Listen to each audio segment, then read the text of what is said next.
Olá pessoal, bem-vindos de volta ao Whispers and Secrets of a Simple Life. Eu sou a Alexandra Cardoso e esta vai ser uma mini review de um livrinho de nome From Blood and Ash, de Jennifer L. Armentrout. Este é o primeiro da saga Blood and Ash. E apesar de não ser assim uma leitura extraordinária, deixa realmente, principalmente do meio para o fim do livro, o leitor num estado em que quer saber mais sobre a história, sobre as personagens, sobre este mundo mágico que Armentrout criou. Seguimos principalmente a vida de Poppy. Ela é suposto ser a Maiden, alguém que os vai ajudar, que vai ajudar o reino, que vai ajudar a população deste reino a agradar aos deuses. Mas que deuses são esses?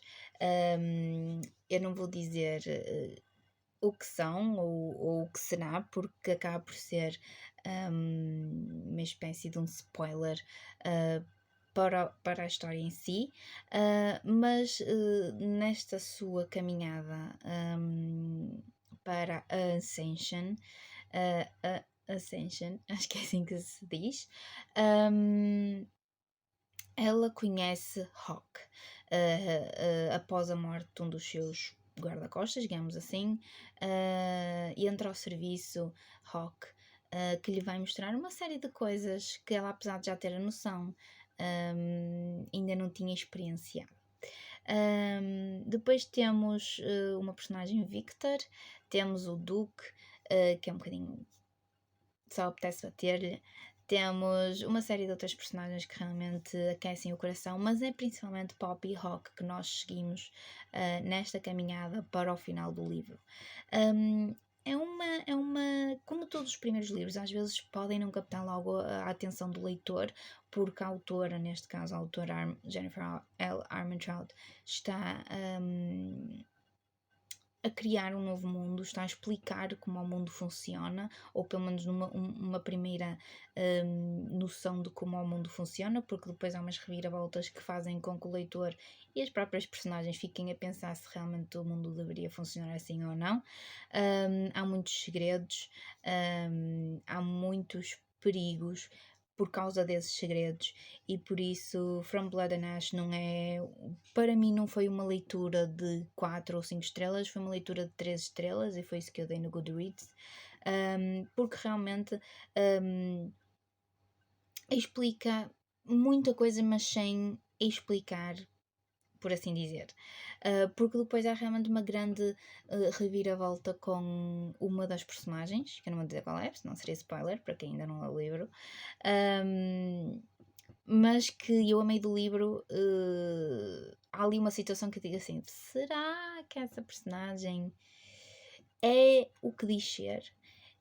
E por acaso acertei, ele realmente, essa personagem não é o que realmente diz ser. Explica o porquê disso, explica como é que realmente o mundo é suposto ser, e portanto abre a visão do leitor para o segundo livro, que é Kingdom of Flesh and Blood, acho que é assim que se chama, Flesh and Bone, e abre também a visão da Poppy em relação ao seu mundo e ao que provavelmente é ou não é.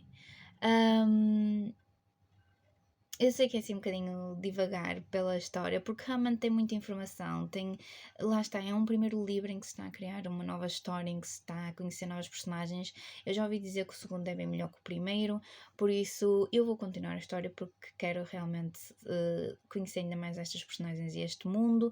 Tem assim um bocadinho de tom de sobrenatural, enquanto que a primeira saga que eu li de Covenant tinha a ver com deuses gregos, nomeadamente.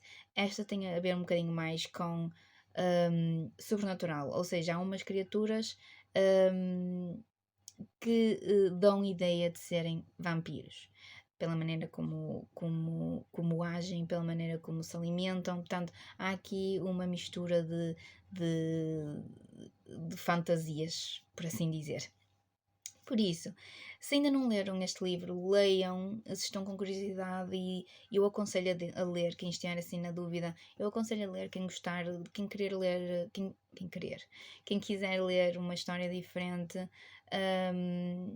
mas que se mantenha no seu género, eu aconselho a ler. Se já leram, portanto, deixem o vosso comentário, se não lerem, lá está, leiam, eu aconselho, e até à próxima. Tchau!